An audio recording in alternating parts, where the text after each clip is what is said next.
ஒரு 2 underrated crime thriller படங்களை நான் சொல்கிறேன், நீங்கள் பாருங்கள், உங்களுக்கு கண்டிப்பாக பிடிக்கும்.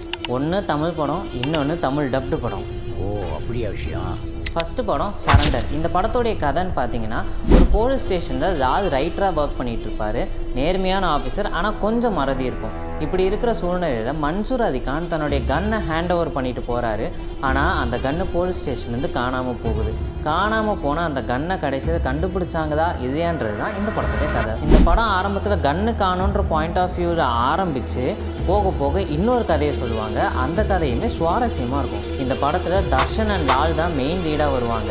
சீரியஸ்லி தர்ஷனுடைய கெரியரில் இது ஒரு நல்ல படம்னு சொல்லலாம். ரெண்டாவது படம் ஹிடம்பா. இது ஒரு தெலுங்கு படம், ஆனால் தமிழ் டப்டு தான் அவைலபிளாக இருக்குது. இந்த படத்துடைய கதைன்னு பார்த்தீங்கன்னா, ஒரு சீரியல் கில்லர் ரெய்னா பொண்ணுங்களை கடத்தி கொண்டு போய் கொலை பண்ணிகிட்டு இருக்கான். இந்த கில்லரை கடைசியில் கண்டுபிடிச்சாங்களா இல்லையான்றது தான் இந்த படத்துடைய கதை. இந்த படத்தில் ட்விஸ்ட்டுக்கு பஞ்சமே இருக்காது. முக்கியமாக இன்டர்வெல், ப்ரீ கிளைமேக்ஸ், கிளைமேக்ஸ் தான் பயங்கரமான ட்விஸ்ட் வச்சுருப்பாங்க. ஆனால் இந்த படம் முழுக்க நிறைய அடல்ட் கண்டென்ட் வரும். ஸோ ஃபேமிலியோட பார்க்குறது தவிர்த்துருங்க. இந்த 2 படங்களுமே எந்த ஓடிடியில் இருக்குன்றதை நான் கமெண்ட்டில் சொல்கிறேன்.